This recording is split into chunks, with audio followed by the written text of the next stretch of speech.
नमस्कार दोस्तों, आज हम एनसीईआरटी क्लास 10th की पॉलिटी का चैप्टर फर्स्ट पढ़ने जा रहे हैं। इससे पहले हमने ज्योग्राफी और हिस्ट्री कंप्लीट कर चुके हैं, ठीक है। और आज हमारा पॉलिटी मतलब सीवीएस शुरू कर रहे हैं।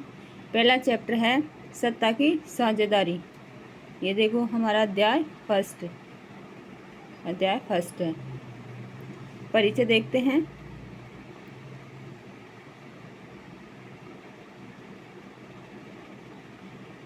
इस अध्याय के साथ हम लोकतंत्र की उस यात्रा को आगे बढ़ाएंगे जो पिछले साल शुरू हुई थी। पिछले साल हमने देखा था कि लोकतांत्रिक व्यवस्था में सारी ताकत किसी एक अंग तक सीमित नहीं थी। इस चैप्टर के हम सॉल्यूशन भी देखेंगे, क्वेश्चन आंसर भी देखेंगे, ठीक है। विधायिका, कार्यपालिका और न्यायपालिका के बीच पूरी समझ के साथ सत्ता को विकेंद्रित कर देना लोकतंत्र के कामकाज के लिए बहुत जरूरी है। पहले 3 अध्याय में हम सत्ता के बंटवारे पर सोच विचार को आगे बढ़ाएंगे। आइए हम बेल्जियम और श्रीलंका की 2 कथाओं के साथ शुरू करते हैं। ये दोनों घटनाएं बताती हैं कि विभिन्न लोकतांत्रिक शासन पद्धतियां सत्ता के बंटवारे की मांग से किस तरह निपटती हैं। इन घटनाओं से यह समझने में कुछ मदद मिलेगी कि आखिर लोकतंत्र में सत्ता के बंटवारे की जरूरत क्यों होती है। इससे हम सत्ताई बंटवारे के उन रूपों पर बातचीत कर सकेंगे जिनकी चर्चा अगले 2 अध्याय में की गई है। बेल्जियम और श्रीलंका।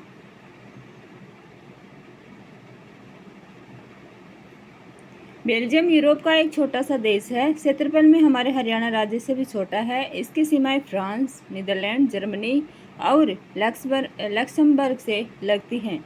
इसकी आबादी 1 करोड़ से थोड़ी अधिक है, यानी हरियाणा की आबादी से करीब आधी। इस छोटे से देश के समाज की जाति संबुनावट बहुत जटिल है। देश की कुल आबादी का 59% हिस्सा फ्लेमिश इलाके में रहता है और डच बोलता है। शेष 40% लोग वेलोनिया क्षेत्र में रहते हैं और फ्रेंच बोलते हैं। शेष 1% लोग जर्मन बोलते हैं। राजधानी ब्रुसेल्स के 80% लोग फ्रेंच बोलते हैं और 20% लोग डच भाषा।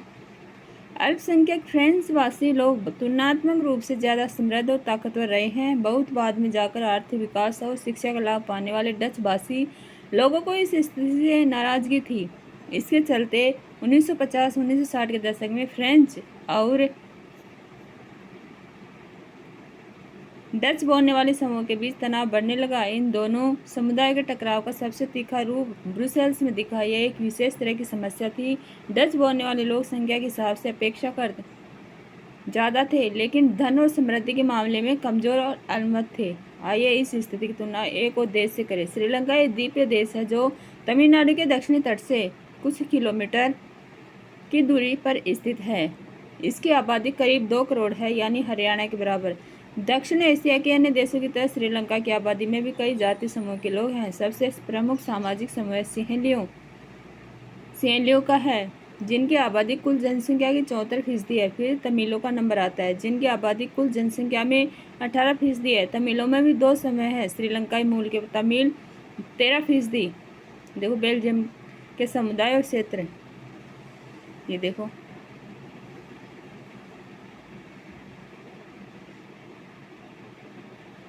अलग अलग इनके कलर के अनुसार इनको दर्शाया गया है। बेल्जियम श्रीलंका मानचित्र देखें, इनके किस इलाके में विभिन्न समुदाय सघन आबादी नजर आ रही है। सबसे ज़्यादा रेड में आ रही है और येलो में आ रही है। और हिंदुस्तानी तमिल जो औपनिवेशिक शासनकाल में बागानों में काम करने के लिए भारत से लाए गए लोगों की संतान है। मौजूदा श्रीलंका के नक्शे पर गौर करें तो पाएंगे कि तमिल मुख्य रूप से उत्तर और पूर्वी प्रांतों में आबाद हैं। अधिकतर सिंहली भाषी लोग बौद्ध हैं, जबकि तमिल भाषी लोगों में कुछ हिंदू हैं और कुछ मुसलमान। श्रीलंका की आबादी में ईसाई लोगों का हिस्सा 7% है और सिंहली और तमिल दोनों भाषाएं बोलते हैं। श्रीलंका में बहुसंख्यकवाद। सन 1948 श्रीलंका स्वतंत्र राष्ट्र बना। सिंहली समुदाय के नेताओं ने अपनी बहुसंख्या के बल पर शासन पर प्रभुत्व जमाना चाहा। इस वजह से लोकतांत्रिक रूप से निर्वाचित सरकार ने सिंहली समुदाय की प्रभुत्व कायम करने के लिए अपनी बहुसंख्यक परिस्थिति के तहत कई कदम उठाए। 1956 में एक कानून बनाया गया जिसके तहत तमिल को दरकिनार करके सिंहली को एकमात्र राजभाषा घोषित कर दिया गया। विश्वविद्यालय और सरकारी नौकरियों में सिंहली को प्राथमिकता देने की नीति भी चली। नए संविधान में यह प्रावधान भी किया गया कि सरकार बौद्ध मत को संरक्षण और बढ़ावा देगी। एक एक करके आए इन सरकारी फैसलों ने श्रीलंकाई तमिलों की नाराजगी और शासन को लेकर उनमें बेगानापन बढ़ाया। उन्हें लगा कि बौद्ध धर्मावलंबी सिंहलियों के नेतृत्व वाली सारी राजनीतिक पार्टियां उनकी भाषा और संस्कृति को लेकर असंवेदनशील है। उन्हें लगा कि संविधान और सरकार की नीतियां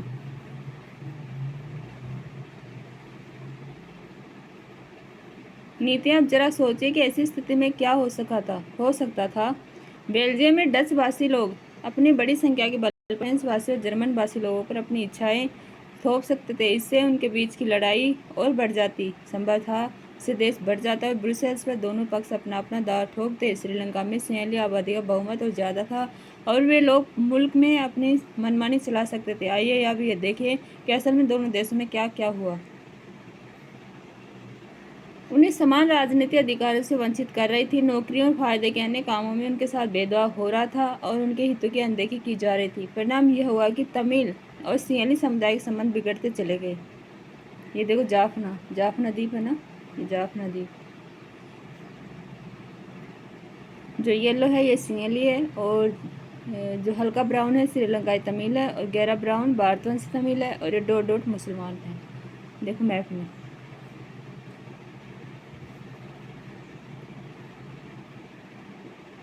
बट्टिका लोआ।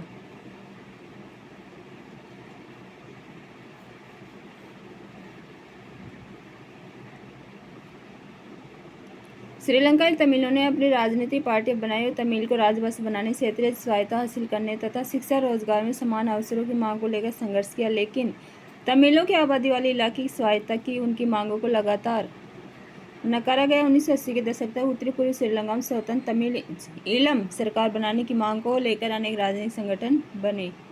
श्रीलंका के दो समुदायों के बीच पारस्परिक अविश्वास ने बड़े टकराव का रूप ले लिया। यह टकराव गृह युद्ध में परिणित हुआ। परिणाम स्वरूप दोनों पक्ष के हजारों लोग मारे जा चुके हैं। अनेक परिवार अपने मुल्क से भागकर शरणार्थी बन गए हैं। इससे भी कई गुना ज़्यादा लोगों की रोजी रोटी चौपट हो गई। आपने पढ़ा है 10वीं कक्षा के अर्थशास्त्र की पाठ्य पुस्तक के पहले अध्याय में, ये पढ़ेंगे, अपन अर्थशास्त्र पढ़े नहीं है, कि हमारे क्षेत्र के देशों में आर्थिक विकास, शिक्षा, स्वास्थ्य के मामले में श्रीलंका का रिकॉर्ड सबसे अच्छा है। पर वहाँ के गृह युद्ध से मुल्क के सामाजिक, सांस्कृतिक और आर्थिक जीवन में काफ़ी परेशानियां पैदा हुई हैं। 2009 में इस गृह युद्ध का अंत हुआ। बेल्जियम की समझदारी। बेल्जियम के नेताओं ने श्रीलंका से अलग रास्ता अपनाने का फैसला किया। उन्होंने क्षेत्रीय अंतरों, सांस्कृतिक विविधताओं को स्वीकार किया। 1970 और 1993 के बीच उन्होंने अपने संविधान में 4 संशोधन सिर्फ इस बात के लिए किए कि देश में रहने वाले किसी भी आदमी को बेगानापन का एहसास न हो और सभी मिलजुल कर रह सकें। उन्होंने इसके लिए जो व्यवस्था की वे बहुत ही कल्पनाशील है तथा कोई और देश ऐसा नहीं कर पाया। बेल्जियम के मॉडल। विशेष जानकारियों के लिए देखिए बॉक्स की कुछ मुख्य बातें निम्नलिखित हैं। संविधान में इस बात का स्पष्ट प्रावधान है। केंद्र सरकार में डच और फ्रेंच भाषी मंत्रियों की संख्या समान रहेगी। कुछ विशेष कानून तभी बन सकते हैं जब दोनों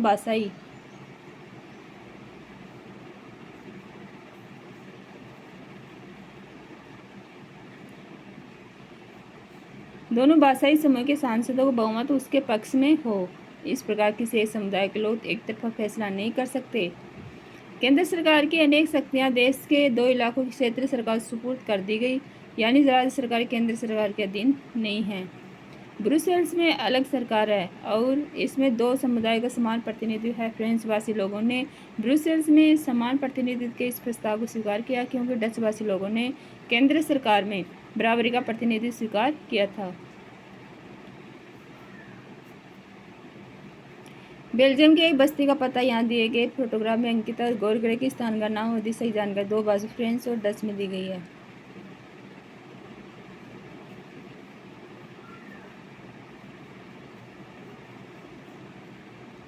केंद्रीय और राज्य सरकारों के अलावा यहाँ एक तीसरे स्तर की सरकार भी काम करती है, यानी सामुदायिक सरकार। इस सरकार का चुनाव एक ही भाषा बोलने वाले लोग करते हैं। डच, फ्रेंच और जर्मन बोलने वाले समुदाय के लोग चाहे वे जहाँ भी रहते हों इस सामुदायिक सरकार को चुनते हैं। इस सरकार को संस्कृति, शिक्षा और भाषा जैसे मसलों पर फैसले लेने का अधिकार है। आपको बेल्जियम का मॉडल कुछ जटिल लग सकता है, निश्चित रूप से यह जटिल है। खुद बेल्जियम में रहने वालों के लिए भी पर यह व्यवस्था बेहद सफल रही है। इससे मुल्क में गृह युद्ध की आशंकाओं पर विराम लग गया है, वरना गृह युद्ध की स्थिति में बेल्जियम भाषा के आधार पर 2 टुकड़ों में बंट गया होता। जब अन्य यूरोपीय देशों ने साथ मिलकर यूरोपीय संघ बनाने का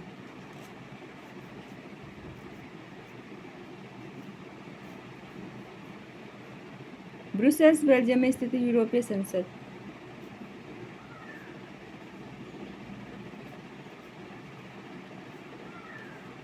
बनाने का फैसला किया तो ब्रुसेल्स को उसका मुख्यालय चुना गया।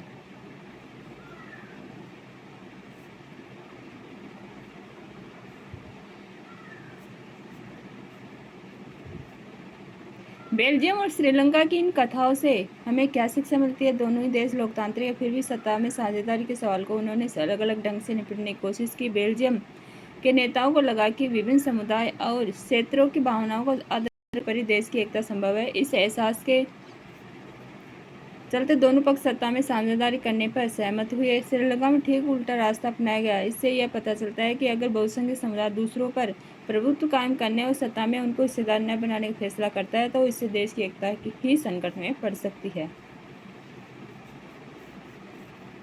जर्मन इंजीनियरिंग का बेहतरीन नमूना, जर्मन गवर्नमेंट।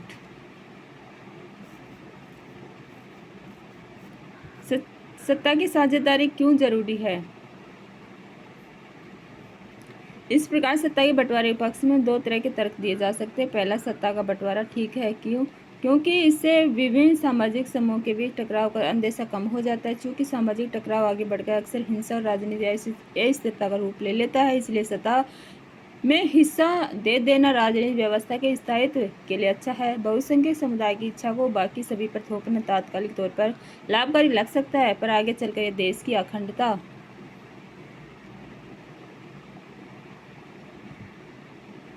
के लिए घातक हो सकता है। बहुसंख्यकों का आतंक सिर्फ अल्पसंख्यकों के लिए ही परेशानी पैदा नहीं करता, अक्सर यह बहुसंख्यकों के लिए भी बर्बादी का कारण बन जाता है। सत्ता का बंटवारा लोकतांत्रिक व्यवस्थाओं के लिए ठीक है। इसके पक्ष में एक और बात कही जा सकती है और वह बात कहीं ज़्यादा गहरी है। सत्ता की साझेदारी दरअसल लोकतंत्र की आत्मा है। लोकतंत्र का मतलब ही होता है कि जो लोग इस शासन व्यवस्था के अंतर्गत हैं उनके बीच सत्ता को बांटा जाए और ये लोग इसी ड्रेस रहे। इसलिए वह सरकार वही है जिसमें अपनी भागीदारी के माध्यम से सभी समूह शासन व्यवस्था से जुड़ते हैं। इन 2 तर्कों में से एक को हम युक्तिपरक और दूसरे को नैतिक तर्क कह सकते हैं। युक्तिपरक या समझदारी का तर्क लाभकर परिणाम पर जोर देता है, जबकि नैतिक तर्क सत्ता के बंटवारे के अंतर्भूत महत्व को बताता है।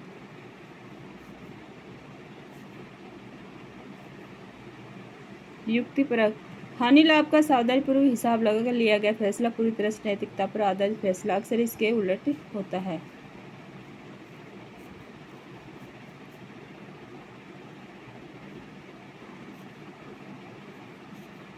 जैसा कि होता आया है, इस बार भी विक्रम रात की खामोशी में अपनी मोटरसाइकिल चलाई जा रहा था और बेताल उसकी पीठ पर बैठा था। हमेशा की तरह इस बार भी यह सोचकर कि कहीं वह विक्रम को नींद न आ जाए, बेताल ने कहानी सुनाना शुरू किया। कहानी कुछ इस प्रकार थी। बेरूत शहर में खलील नाम का एक आदमी रहा करता था। उसके माँ बाप अलग अलग समुदाय के थे। उसके पिता ऑर्थोडॉक्स ईसाई थे तो माँ सुन्नी मुसलमान। आधुनिक शहर के लिए कोई अनूठी बात नहीं थी। लेबनान में अलग अलग समुदाय के लोग रहते थे और राजधानी बेरूत में भी बस जाते थे। वे साथ रहते, मेलजोल होता था, पर गृह युद्ध में से एक दूसरे से लड़ते भी थे। खलील का एक चाचा ऐसी लड़ाई में मारा गया था। गृह युद्ध की समाप्ति के बाद लेबनान के सारे नेता साथ मिलकर बैठे और विभिन्न समुदाय के बीच सत्ता के बंटवारे के कुछ बुनियादी नियमों पर सहमत हुए। इन नियमों के अनुसार तय हुआ कि देश का राष्ट्रपति मेरोनाइट पंथ का कोई कैथोलिक ही होना चाहिए। सिर्फ सुन्नी मुसलमान ही प्रधानमंत्री हो सकता है। उप प्रधानमंत्री का पद ऑर्थोडॉक्स ईसाई और संसद के अध्यक्ष का पद शिया मुसलमान के लिए तय हुआ। इस समझौते के अनुसार आगे से ईसाई फ्रांस से संरक्षण की मांग नहीं करेंगे और मुसलमान भी पड़ोसी सीरिया के साथ एकीकरण की मांग छोड़ने पर सहमत हुए। जब ईसाई और मुसलमानों के बीच यह समझौता हुआ था। तब दोनों की आबादी लगभग बराबर थी। बाद में मुसलमान स्पष्ट रूप से बहुमत में आ गए, पर दोनों पक्ष अभी भी उस समझौते का आदर करते हुए उसे मान रहे हैं।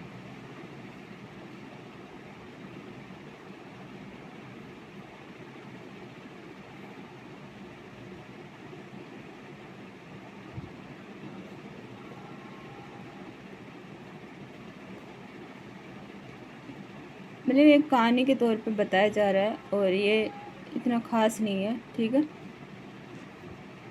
आगे पढ़ते हैं। सत्ता की साझेदारी के रूप।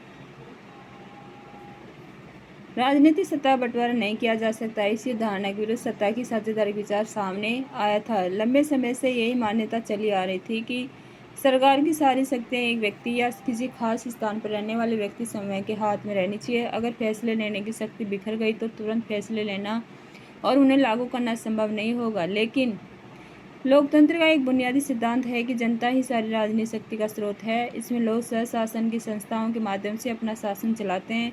एक अच्छे लोकतांत्रिक शासन में समाज के विभिन्न समूह और उनके विचारों को उचित सम्मान दिया जाता है और सार्वजनिक नीतियां तय करने में सबकी बातें शामिल होती हैं। इसलिए उसी लोकतांत्रिक शासन को अच्छा माना जाता है जिसमें ज़्यादा से ज़्यादा नागरिकों को राजनीतिक सत्ता में हिस्सेदार बनाया जाए। आधुनिक लोकतांत्रिक व्यवस्थाओं में सत्ता की साझेदारी के अनेक रूप हो सकते हैं। आइए हम कुछ प्रचलित उदाहरणों पर गौर करें। शासन के विभिन्न अंग जैसे विधायिका, कार्यपालिका और न्यायपालिका के बीच सत्ता का बंटवारा रहता है। इसे हम सत्ता का क्षैतिज वितरण कहेंगे, क्योंकि इसमें सरकार के विभिन्न अंग एक ही स्तर पर रहकर अपने अपनी शक्ति का उपयोग करते हैं। ऐसे बंटवारे से यह सुनिश्चित हो जाता है कि कोई भी एक अंग सत्ता का असीमित उपयोग नहीं कर सकता। हर अंग दूसरे पर अंकुश रखता है। इससे विभिन्न संस्थाओं के बीच सत्ता का संतुलन बनता है। लोकतांत्रिक संस्थाओं के बारे में नवीं कक्षा में पढ़ते हुए हमने देखा था कि हमारे देश में कार्यपालिका सत्ता का उपयोग करती जरूर है, पर यह संसद के अधीन कार्य करती है। न्यायपालिका की नियुक्ति कार्यपालिका करती है, पर न्यायपालिका ही कार्यपालिका पर और विधायिका द्वारा बनाए गए कानूनों पर अंकुश रखती है। इस व्यवस्था को नियंत्रण और संतुलन की व्यवस्था भी कहते हैं। सरकार के बीच भी विभिन्न स्तरों पर सत्ता का बंटवारा हो सकता है, जैसे पूरे देश के लिए एक सामान्य सरकार और फिर प्रांत या क्षेत्रीय स्तर पर अलग अलग सरकार रहे। पूरे देश के लिए बनने वाली ऐसी सामान्य सरकार को अक्सर संघ या केंद्र सरकार कहते हैं। प्रांत या क्षेत्रीय स्तर की सरकारों को हर जगह अलग अलग नामों से पुकारा जाता है। भारत में हम इन्हें राज्य सरकार कहते हैं। हर देश में बंटवारा ऐसा ही नहीं है। कई देशों में प्रांत या क्षेत्रीय सरकारें नहीं है, लेकिन हमारी तरह जिन देशों में ऐसी व्यवस्था है वहाँ के संविधान ने इस बात का स्पष्ट उल्लेख है कि केंद्र और राज्य सरकारों के बीच सत्ता का बंटवारा किस तरह होगा। बेल्जियम में तो ये काम हुआ है, पर श्रीलंका में नहीं हुआ। राज्य सरकारों से नीचे के स्तर की सरकारों के लिए भी ऐसी ही व्यवस्था हो सकती है। नगरपालिका और पंचायतें ऐसी इकाइयाँ हैं। उच्चतर और निम्नतर स्तर की सरकारों के बीच सत्ता के ऐसे बंटवारे को ऊर्ध्वाधर वितरण कहा जाता है। हम अगले अध्याय में इस पर विस्तार से चर्चा करेंगे। सत्ता का बंटवारा विभिन्न सामाजिक समूह मसलन भाषाई और धार्मिक समूहों के बीच भी हो सकता है। बेल्जियम में सामुदायिक सरकार इस व्यवस्था का एक अच्छा उदाहरण है। कुछ देशों के संविधान और कानून में इस बात का प्रावधान है कि सामाजिक रूप से कमजोर समुदाय और महिलाओं को विधायिका और प्रशासन में हिस्सेदारी दी जाए। पिछले साल हमने अपने देश में प्रचलित आरक्षित चुनाव क्षेत्र वाली ऐसी व्यवस्था के बारे में पढ़ा था। इस तरह की व्यवस्था विधायिका और प्रशासन में अलग अलग सामाजिक समूह को हिस्सेदारी देने के लिए ही की जाती है, ताकि लोग खुद को शासन से अलग न समझने लगे। अल्पसंख्यक समुदायों को भी इसी तरीके से सत्ता में उचित हिस्सेदारी दी जाती है। सामाजिक विविधताओं को शासन में भागीदारी देने के लिए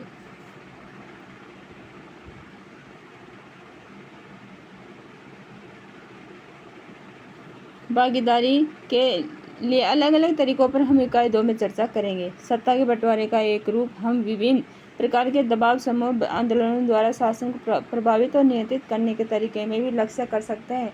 लोकतंत्र में लोगों के सामने सत्ता के दावेदारों के बीच चुनाव का विकल्प जरूर रहना चाहिए। समकालीन लोकतांत्रिक व्यवस्थाओं में यह विकल्प विभिन्न पार्टियों के रूप में उपलब्ध होता है। पार्टियां सत्ता के लिए आपस में प्रतिस्पर्धा करती हैं। पार्टियों की यह आपसी प्रतिद्वंद्विता ही इस बात को सुनिश्चित कर देती है कि सत्ता व्यक्ति या समूह के हाथ में न रहे। एक बड़ी समय अवधि पर गौर करें तो पाएंगे कि सत्ता बारी बारी से अलग अलग विचारधारा और सामाजिक समूह वाली पार्टियों के हाथ आती जाती रहती है। कई बार सत्ता की यह भागीदारी एकदम प्रत्यक्ष दिखती है, क्योंकि दो या अधिक पार्टियां मिलकर चुनाव लड़ती हैं या सरकार का गठन करती हैं। लोकतंत्र में हम व्यापारी, उद्योगपति, किसान और औद्योगिक मजदूर जैसे कई संगठित हित समूह को भी सक्रिय देखते हैं। सरकार की विभिन्न समितियों में सीधी भागीदारी करके या नीतियों पर अपने सदस्य वर्ग के लाभ के लिए दबाव बनाकर ये समूह भी सत्ता में भागीदारी करते हैं। इकाई 3 में हम राजनीतिक दलों की कार्यप्रणाली पर गौर करेंगे।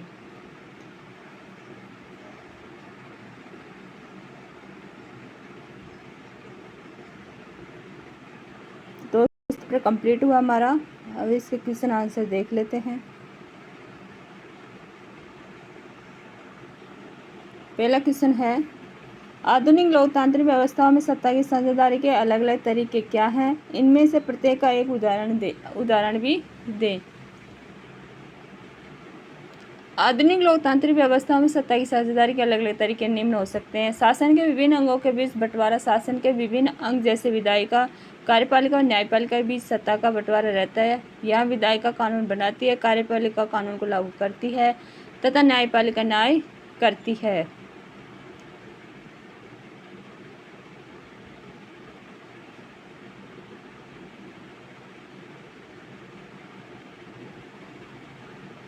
ऐसे बंटवारे में विभिन्न संस्थाओं के बीच सत्ता का संतुलन बना रहता है। इस प्रकार व्यवस्था का उदाहरण भारत और अमेरिका में है। सेकंड है, सरकार के बीच विभिन्न स्तरों पर सत्ता का बंटवारा। इस प्रकार के बंटवारे के लिए पूरे देश के लिए एक सामान्य सरकार होती है, जिसे संघ या केंद्र सरकार कहते हैं। प्रांत या क्षेत्रीय स्तर पर अलग सरकार होती है, जिसे प्रांतीय या राज्य सरकार कहा जाता है। राज्य सरकार के नीचे भी नगरपालिका या ग्राम पंचायतें होती हैं। ठीक है। विभिन्न सामाजिक, भाषाई, धार्मिक समूहों के बीच सत्ता का बंटवारा। इस तरह की व्यवस्था विधायिका प्रशासन में अलग अलग सामाजिक समूहों को हिस्सेदारी देने के लिए की जाती है। बेल्जियम में सामुदायिक सरकार इसका उदाहरण है। चौथा है, राजनीतिक दलों में दबाव समूह द्वारा सत्ता का बंटवारा। समकालीन लोकतांत्रिक व्यवस्था में विभिन्न पार्टियों के रूप में यह विकल्प होता है। पार्टियां सत्ता के लिए आपस में प्रतिस्पर्धा करती हैं। सत्ता बारी बारी से